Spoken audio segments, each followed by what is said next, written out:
చూపించే హీరోయిజాన్ని చూసి ఫ్యాన్స్ ఈలలు వేస్తుంటే నిజ జీవితంలో కూడా తిరుగులేదనే సైకో ఫ్యాన్సీలో సూపర్ హీరోస్ బతికేస్తూ ఉంటారు. ఆ మేనియా నుంచి వాళ్ళు త్వరగా బయటకు రాలేరు. ఇలా స్టార్డమ్ తెచ్చిన తంటాతో హీరో అల్లు అర్జున్ చక్రబంధంలో చిక్కుకున్నారు. సంధ్యా థియేటర్ తొక్కిసలాట వివాదంలో అరెస్ట్ అయ్యేటువంటి టైంలో పోలీసులపై తిరగబడ్డ తీరు, తెలంగాణ సీఎం రేవంత్ రెడ్డికి కౌంటర్ ఇస్తూ ప్రెస్ మీట్లో మాట్లాడిన డైలాగ్స్ను చూస్తే పుష్ప మూవీ హైప్లోంచి బన్నీ ఇంకా బయటకు రాలేదన్న విషయం స్పష్టమవుతోంది. దీనికి తోడు ఈ మధ్య వైరల్ అయిన తగ్గేదేలే డైలాగ్కు సింక్ అయ్యే విధంగా అల్లు అర్జున్ యాటిట్యూడ్ ఉందని ఆయన ఫ్యాన్స్ మురిసిపోయారు. కానీ హైదరాబాద్ సిపి ప్రెస్ మీట్ పెట్టి వాస్తవాలను వివరించడంతో మళ్లీ విచారణకు రావాలని పోలీసుల నుంచి వర్తమానం అందడంతో అల్లు పుష్పం వాడిపోయింది. మళ్లీ పుష్పను అరెస్ట్ చేస్తారనే ప్రచారం కూడా జరగడంతో ఎప్పుడేం జరుగుతుందోనని అల్లు ఫ్యామిలీ వణికిపోతోంది. ఈ ఎపిసోడ్లో పెద్ద ట్విస్ట్ ఏంటంటే, ఎప్పుడైతే రేవంత్ రెడ్డి ఇకపై తెలంగాణలో బెనిఫిట్ షోస్ ఉండవు, టికెట్ల హైక్ కుదరదు అంటూ బాంబు పేల్చారో దాంతో సీన్ మొత్తం రివర్స్ అయిపోయింది. వారం రోజుల క్రితం బెయిల్పై విడుదలైనప్పుడు బన్నీకి బాసటగా నిలిచిన సినీ ప్రముఖుల స్టాండ్ ఇప్పుడు మారిపోయింది. అల్లును కావాలంటే గెలుకోండి, కానీ మా జోలికి మాత్రం రావద్దంటూ తెలుగు సినీ నిర్మాతలు రేవంత్కు సరెండర్ అయిపోయారు. ఈ రాజకీయ పద్మవ్యూహంలో అల్లు అర్జునుడు చివరకు అభిమన్యుడిలా చిక్కుకుపోయాడు. పుష్ప 2 ప్రీ రిలీజ్ ఈవెంట్లో జరిగిన తొక్కిసలాట వ్యవహారం, దాని తదనంతరం చోటు చేసుకున్న పరిణామాలు, ట్విస్ట్లు, టర్నింగ్స్ను చూస్తుంటే రామ్ గోపాల్ వర్మ లాంటి దర్శకుడు ఈ అన్ని అంశాలతో పుష్ప 3 మూవీ తీస్తారేమోనన్న అనుమానం కలుగుతుంది. సీఎం రేవంత్ రెడ్డి పేరును మర్చిపోయి బన్నీ చేసిన తప్పు టీ కప్పులో తుఫాన్లా వీగిపోతుందని అల్లు ఫ్యామిలీ లైట్ తీసుకోవడంతో ఇప్పుడు ఆ వివాదం సునామీలా పుష్పను కుదిపేస్తోంది. దీంతో ఏపీ అసెంబ్లీ ఎన్నికల సందర్భంగా పవర్ స్టార్ నేతృత్వంలోని జనసేన పొత్తులో ఉన్న ఎన్డీఏ కూటమికి కాకుండా వైసీపీ అభ్యర్థి తరపున అల్లు అర్జున్ ప్రచారం చేయడం కూడా ఇప్పుడు ఆయన పాలిట శాపంగా మారింది. కర్ణుడి చావుకు శతకోటి కారణాలన్న సందంగా సంధ్యా థియేటర్ తొక్కిసలాట వివాదం చినికి గాలివానగా మారడానికి ఇలాంటి కారణాలు చాలా కనిపిస్తున్నాయి. ఏ పార్టీతోనూ అల్లు అర్జున్కు ప్రత్యక్ష సంబంధం లేనప్పటికీ బీఆర్ఎస్, బీజేపీ, వైసీపీ పార్టీలు బన్నీకి సంఘీభావం ప్రకటించడంతో ఈ వివాదం రాజకీయ రంగు పులుముకుంది. బీజేపీ, బీఆర్ఎస్ మీద ఉన్న కసితో రేవంత్తో పాటు కాంగ్రెస్ నేతలు మొత్తం బన్నీని టార్గెట్ చేసి విమర్శలు గుప్పిస్తున్నారు. ఏపీలో టీడీపీ, జన సైనికులు అల్లు అర్జున్ను తూర్పారబడుతున్నారు. ఇలా తనకు తెలుసో తెలియకో అజ్ఞాత శత్రువుల్ని పెంచుకున్న అల్లు అర్జున్ తొక్కిసలాట కేసులో అరెస్ట్ అయిన తర్వాత అయినా అలర్ట్ అవుతారు అనుకుంటే తగ్గేదేలే అనే యాటిట్యూడ్తో కొత్త సమస్యలను కొని తెచ్చుకున్నారు. అల్లు అర్జున్ అరెస్ట్ చేసిన ఉదంతంలో ఆయనకు వెంటనే బెయిల్ రావడంతో రేవంత్ సర్కార్ కొంత డిఫెన్స్లో పడింది. కానీ అసెంబ్లీలో రేవంత్ రెడ్డి చేసిన ప్రసంగానికి కౌంటర్ ఇస్తూ బన్నీ ప్రెస్ మీట్ పెట్టి చేసిన కామెంట్స్ను విశ్లేషకులు బ్లండర్ మిస్టేక్గా అభివర్ణిస్తున్నారు.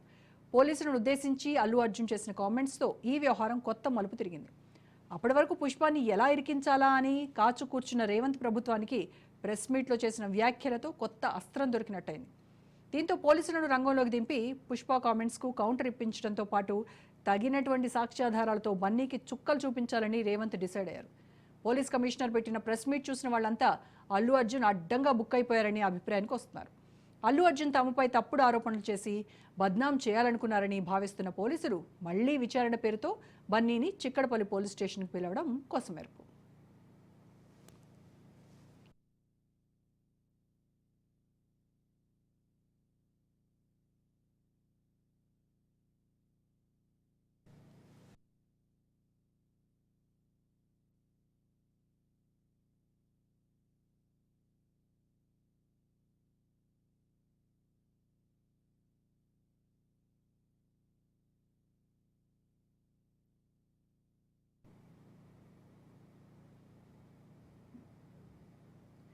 నిన్నటి వరకు అల్లు కుటుంబానికి బాసటగా నిలిచిన సినీ ప్రముఖులు ఇప్పుడు పునరాలోచనలో పడ్డారు. బన్నీ కోసం రేవంత్తో శత్రుత్వం పెంచుకోవడం తగదని నిర్ణయానికి వచ్చినటువంటి తెలుగు సినీ నిర్మాతలు Telangana film development corporation chairman Dil Raju నేతృత్వంలో సీఎం రేవంత్ రెడ్డిని కలిసి తాము సేఫ్ అయ్యేటువంటి విధంగా పావులు కదుపుతున్నారు. ఇక రాజకీయంగా తెలుగు రాష్ట్రాల్లో అధికార పార్టీలకు టార్గెట్ అయిన అల్లు అర్జున్ ఇటు సినీ ఇండస్ట్రీలోనూ బక్రా అవుతారేమో అన్న అనుమానాలు వ్యక్తమవుతున్నాయి. సో అసలు ఏం జరుగుతోంది అల్లు అర్జున్ వ్యవహారంలో, రేవంత్ ప్రభుత్వం, అలాగే ఇప్పటివరకు జరిగినటువంటి మొత్తం పరిణామాలపై మనతో మాట్లాడడానికి వైసీపీ అధికార ప్రతినిధి రవిచంద్రారెడ్డి గారు ప్రస్తుతం మనకి అందుబాటులో ఉన్నారు. రవిచంద్రారెడ్డి గారు నమస్కారం అండి. మ్యూట్ లో ఉన్నారు సార్. యా అన్మ్యూట్ అయింది. Yeah it's fine. yes నమస్కారం మీకు, రాజనీస్ ప్రేక్షకులందరికీ నమస్కారం. yes చాలా రోజుల తర్వాత మీడియాతో మాట్లాడుతున్నా. ముఖ్యంగా ఈ విషయం ఏదైతే ఉందో చాలా సెన్సేషనల్ గా ఇది నేషనల్ మీడియా వరకు దేశం అంతా రోజు చర్చనీయాంశం అయిపోయిందో, ముఖ్యంగా అల్లు అర్జున్ గారు తప్పు ఉందా లేదా అనేది ఇప్పుడు కోర్టు పరిధిలో ఉంది. ఎస్. ఖచ్చితంగా ఆయన అరెస్ట్ అయ్యారు. ఆయన అరెస్ట్ అయిన తర్వాత కోర్టుకు సబ్మిట్ చేశారు. కోర్టు 14 రోజులు రిమాండ్ విధించింది. రిమాండ్ విధించిన అనంతరం బెయిల్ మీద హైకోర్టు ద్వారా ఆయన ఇప్పుడు బయట ఉన్నారు. కానీ ఇది ప్రెస్ మీట్ల తర్వాత ప్రెస్ మీట్లు, రాజకీయ రంగు పులుముకోవటం, ముఖ్యంగా రేవంత్ రెడ్డి గారు అసెంబ్లీలో చేసిన వ్యాఖ్యానం తర్వాత సినిమా పరిశ్రమ మొత్తం కూడా, సినిమా పరిశ్రమ అంటే తెలుగు రాష్ట్రాలకు సంబంధించిన సినిమా పరిశ్రమ, నాట్ ఓన్లీ టు తెలంగాణ, అటు ఆంధ్రప్రదేశ్ కానీ ఇటు తెలంగాణకు కానీ ఉమ్మడిగా ఒకే తెలుగు పరిశ్రమ ఉంది. తెలుగు వాళ్ళ మధ్యలో 2 రాష్ట్రాల అభిప్రాయం లేదు. ఎక్కడైనా అంతా తెలుగు వాళ్ళే అనే భావంతోనే ఉన్నారు. తెలుగు ఇండస్ట్రీ సాధించిన రికార్డుల పరంపరతో ఈ సినిమా ఏదైతే ముందుకెళ్ళిందో, కొంత అల్లు అర్జున్ కి కూడా దిష్టి తగిలిందో, లేకపోతే సినిమాలో అతను వాడిన తగ్గేదేలే అన్న డైలాగ్ ని ఇక్కడ అన్వయించి అది అతన్ని ఆరగెన్స్ గా చూపించడం, కొన్ని సీన్లు ఏవైతే వాటిలో ఉటంకిస్తూ పోలీసులను అవమానించారని చెప్పడం ఏదైతే ఉందో, సినిమా కథనంలో సినిమా సబ్జెక్ట్ ఏదైతే ఉందో దానికి సంబంధించి అనేక రకాల స్టోరీలు ఏవైతే ఉంటాయో వాటిలో అబ్జెక్షన్ గా ఉన్న సీన్లు ఏవైనా ఉంటే సెన్సార్ బోర్డు పరిధిలో వాటిని రిలీజ్ కాకుండా ఆపవచ్చు. సెన్సార్ బోర్డు సాక్షాత్తు కేంద్ర ప్రభుత్వం అధీనంలో ఉంది. దాంట్లో మెంబర్స్ ఉంటారు, అందరూ ఉంటారు. కాబట్టి ఖచ్చితంగా సెన్సార్ ద్వారా దాన్ని ఆపాలి, లేదంటే కోర్టుకు పోయి ఆపి ఉండాల్సింది. కానీ ఆ సీన్లని నిజ జీవితంలో పోల్చడం సమంజసం కాదని నా అభిప్రాయం. అయితే రవిచంద్రారెడ్డి గారు, ఇక్కడ మనం ఒక విషయం మాట్లాడుకోవాలి. ఏదైతే స్టోరీలో ఇప్పుడు మీరు అన్నట్టుగా పోలీస్ వ్యవహారం కావచ్చు, సీఎం మార్పు కావచ్చు, ఇవన్నీ ఎక్కడైతే స్టోరీలో దాంట్లో మనకు చూపించారో అవి ఇక్కడ కొంత బయట కూడా ప్రభావం చూపిస్తాయి. ఎందుకంటే సినిమా అనేది పెద్ద మాధ్యమం, దీనివల్ల చాలామంది ఇన్ఫ్లుయెన్స్ అవుతూ ఉంటారు. సో అలాంటి సినిమాల్లో చూసే చాలామంది మనం చూసాం, క్రైమ్ కావచ్చు, ఇంకోటి కావచ్చు, ఇవన్నీ కూడా అది వాళ్ళు వాటికి అట్రాక్ట్ అవుతూ ఉన్నారు. సో సినిమాలో ఒక మంచి మెసేజ్ ఏదైనా ఇచ్చేది సినిమాలని మేము ఆహ్వానిస్తామని చెప్తూ ఉన్నారు కదా. అదేవిధంగా సమాజానికి పనికొచ్చే సినిమాలు తీయాలని, సమాజానికి పనికిరాని సినిమాల్ని అసలు రిలీజే చేయొద్దని గవర్నమెంట్స్ జీవోలు రిలీజ్ చేయొచ్చు, సెన్సార్ బోర్డు మీద ఒత్తిడి తేవచ్చు. ఈ రోజు పుష్ప సినిమాకి వచ్చిన 2వ భాగానికి వచ్చిన ఏదైతే ఈ కామెంట్స్ ఉన్నాయో, మొదటి భాగంలో ఏం విచిత్రంగా లేదే, మొదటి భాగం కూడా అదే ఉంది. మొదటి భాగంలో ఇన్ని రికార్డులు రాలేదు. ఖచ్చితంగా దేశవ్యాప్తంగా ఒక తెలుగు సినిమా సాధించిన విజయ పరంపర ఏదైతే ఉందో దానికి కొంతమందికి బాధ కలిగి ఉండొచ్చు, కొంతమందికి ఆ సీన్ల గురించి మాట్లాడే అవసరం వచ్చి ఉండొచ్చు. దీన్ని రాజకీయ కోణంలో చూడకూడదు. ముఖ్యంగా ఇది war versus CM versus Allu Arjun అని, రేవంత్ రెడ్డి వర్సెస్ అల్లు అర్జున్ అని ఏదైనా పెడుతున్నారంటే దీన్ని నేను తీవ్రంగా విభేదిస్తున్నా. చట్టం తన పని తాను చేసుకుపోయినప్పుడు కోర్టులు ఉన్నాయి, న్యాయస్థానాలు ఉన్నాయి, లీగల్ టీంలు ఉన్నాయి, కావాల్సినంత వెసులుబాటు ఉంది, లీగల్ హెల్ప్ తీసుకునే అవకాశం అల్లు అర్జున్ గారికి ఉంది. అంతేకాకుండా గతంలో మీరు చెప్పారు ఇందాక, ఆంధ్రప్రదేశ్ లో వైఎస్ఆర్సీపీకి అల్లు అర్జున్ సపోర్ట్ చేసి ప్రచారం చేసినందువల్ల కక్ష సాధింపు అలాంటిది ఏం లేదండి. శిల్ప రవికిషోర్ రెడ్డి ఎవరైతే ఉన్నారో ఆ ఫ్యామిలీ స్నేహారెడ్డి గారితో వాళ్ళ భార్యకి ఉన్న ఫ్రెండ్షిప్ ఏదైతే ఉందో వాళ్ళిద్దరి మధ్య ఎప్పుడో గంగోత్రి సినిమా తీసినప్పటి నుంచే ఫ్రెండ్షిప్ ఉంది. ఈ రోజు కొత్తది కాదు. కానీ ఆ ఎలక్షన్ టైంలో ఆయన ఇంటికి రావటం, జనాలు అక్కడ గుమిగూడినప్పుడు పూర్తిగా అభివాదం చేయడమే తప్ప ఎక్కడ మైక్ పట్టుకుని ఒక్క మాట కూడా వైఎస్ఆర్సీపీకి ఓటు వేయమని, లేకపోతే రవికిషోర్ రెడ్డిని గెలిపించమని ఎక్కడా ప్రచారం చేయలేదు. కానీ దాన్ని అన్యాయంగా ప్రచారం చేశారు. వైసీపీకి ప్రచారానికి అల్లు అర్జున్ వచ్చినట్టు, పవన్ కళ్యాణ్ గారు ఈగో హర్ట్ అయినట్టు ఏదైతే చెప్తున్నారో, పవన్ కళ్యాణ్ గారు కూడా ఎక్కడ అలాంటి స్టేట్మెంట్ ఇవ్వడం జరగల. కాబట్టి లేని వివాదాన్ని ఒక రకంగా చెప్పాలంటే ఇది పవన్ కళ్యాణ్ వర్సెస్ అల్లు అర్జున్ గా మీడియా గానీ లేకపోతే కొన్ని మాధ్యమాలు గానీ ప్రసారం చేసిన తీరుతో ఆ కుటుంబాల నేపథ్యంలో కూడా వైరుధ్యం లేకపోతే విభేదాలు వచ్చాయేమనే అనుమానం కూడా నాకు కలుగుతుంది. అంతా ఒకటిగా మొత్తం మెగా కుటుంబం అంతా ఒకటిగానే ఉంది మొన్నటి దాకా. ఈ రోజు ఏమి కొత్తగా విడిపోయినట్టు ఏం సమాచారం లేదే. మొన్న కూడా చిరంజీవి గారు పరామర్శకి వెళ్ళారు, నాగబాబు గారు వెళ్ళారు, మరి కుటుంబాలు కలిసే ఉన్నాయి. తను వెళ్ళి చరణ్ గారిని కలిసినట్టు నేను చూసా మాధ్యమాల్లో. కాబట్టి ఎక్కడ వైరుధ్యాలు ఉండాల్సిన అవసరం లేదు. ఇకపోతే పవన్ కళ్యాణ్ గారు ఆంధ్రప్రదేశ్ కి తెలుగు పరిశ్రమ ఈ సందర్భంలో అంతా తరలి రావడాన్ని నేను కోరుకుంటున్నా అని ఏదైతే స్టేట్మెంట్ ఇచ్చాడో దీంట్లో వైరుధ్యం ఉండాల్సిన అవసరం లేదు. ముఖ్యంగా వైఎస్ జగన్మోహన్ రెడ్డి గారు కేటగారికల్ గా సినిమా టికెట్ల నిర్ణయం గురించి ఒక నిర్ణయం తీసుకున్నప్పుడు ఎంటైర్ సినిమా ఇండస్ట్రీ చిరంజీవి గారి ఆధ్వర్యంలో దిల్ రాజు గారితో సహా మొత్తం మహేష్ బాబు, ప్రభాస్ గారు మొత్తం అందరూ కదిలి వచ్చి ఆంధ్రప్రదేశ్ లో అల్లు అరవింద్ గారితో సహా జగన్మోహన్ రెడ్డి గారిని కలిసినప్పుడు వైజాగ్ లో ఇళ్ల స్థలాలు కానీ స్టూడియోలకు స్థలాలు కానీ అవన్నీ ఇచ్చినందువల్ల ఆ సినిమా ఫ్రెటర్నిటీ ఇక్కడికి వస్తే ఇక్కడ వైజాగ్ అనే నగరం మహానగరం అవుతుంది. మీ సహకారం కావాలి, ప్రభుత్వం మీకు సహకరిస్తుంది, అన్ని రకాలుగా వయా మీడియాగా మీకు మాకు సహకారం ఉండాలి. తద్వారా ఆంధ్రప్రదేశ్ లో కూడా వైజాగ్ అనే మహానగరాన్ని రాబోయే 15-20 సంవత్సరాల్లో 10 సంవత్సరాల తర్వాత 20 సంవత్సరాలకైనా హైదరాబాద్ తో లేకపోతే బెంగళూరుతో కంపేర్ చేసే విధంగా మనం అభివృద్ధి చేయాలన్న ప్లానింగ్ ఉంది అని చెప్పి ఏదైతే మేము పిలుపునిచ్చామో దానికి కొనసాగింపే కదా ఈ రోజు పవన్ కళ్యాణ్ గారికి ఇచ్చిన పిలుపు అంటున్నా. ఖచ్చితంగా కూడా ఇంకొక విషయం, ఇప్పుడు నిజంగా సినిమా ఇండస్ట్రీ ఏపీ వైపు చూస్తోందా? ఏపీకి తరలిపోవడానికి సినీ ఇండస్ట్రీ రెడీగా ఉందా? మీకున్నటువంటి ఇన్ఫర్మేషన్ ఏంటి దీనిపైన? తరలిపోకపోవడం అనేది కాదండి. ఇక్కడున్న వెసులుబాటుని రామోజీ ఫిలిం స్టూడియోలో లేకపోతే ఇక్కడ తీగల బ్రిడ్జో లేకపోతే ఇంకా అనేక లొకేషన్ లో ఏ విధంగా అయితే ఉపయోగించుకుంటున్నారో వాళ్ళ ఇళ్ళన్నీ ఇక్కడ ఉన్నప్పటికీ వాళ్ళకి ఇలా ఇళ్ల స్థలాలు అక్కడ ఇచ్చినప్పుడు వాళ్ళకి స్టూడియోలు కట్టుకునే వెసులుబాటు ఎప్పుడో రామానాయుడు స్టూడియో కూడా స్థలం ఇవ్వడం జరిగింది. అదే విధంగా స్టూడియోలకు స్థలం ఇస్తాను ఆనాడు జగన్ గారు చెప్పడం జరిగింది.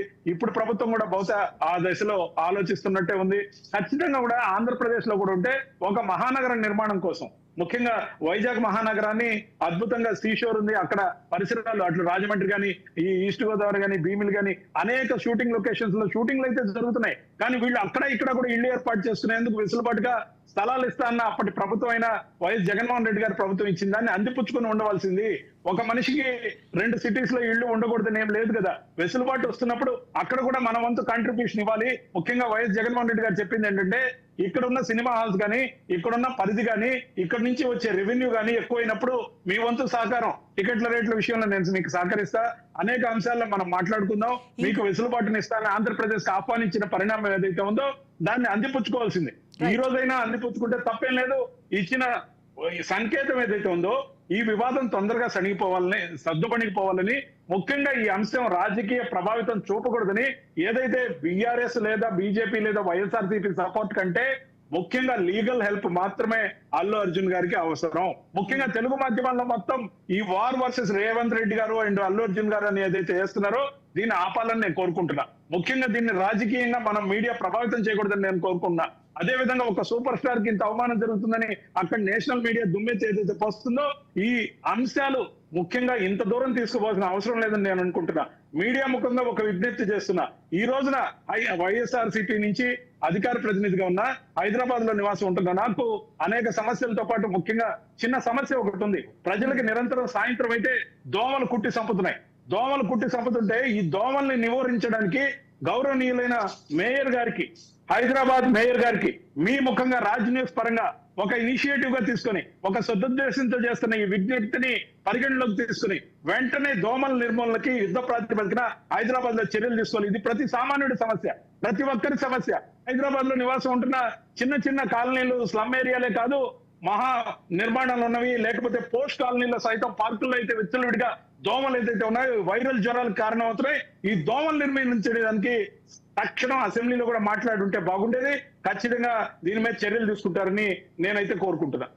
రైట్. అయితే రవిచంద్రారెడ్డి గారు, సోషల్ మీడియాలో మీరు కూడా చూసే ఉంటారు, ఎప్పుడైతే థ్యాంక్స్ చెప్తూ గవర్నమెంట్కి బెనిఫిట్ షోకి ఇచ్చినందుకు పర్మిషన్ ఇచ్చినందుకు, అలాగే టికెట్స్ రేట్స్ పెంచుకోవడానికి పర్మిషన్ ఇచ్చినందుకు థ్యాంక్స్ చెప్పేటువంటి క్రమంలో రేవంత్ రెడ్డి పేరు మర్చిపోవడం కూడా ఈ ఆయన కొంత శాపంగా మారింది అనేటువంటి అభిప్రాయాలు వ్యక్తమవుతున్నాయి. మీరేమంటారు దానిపైన?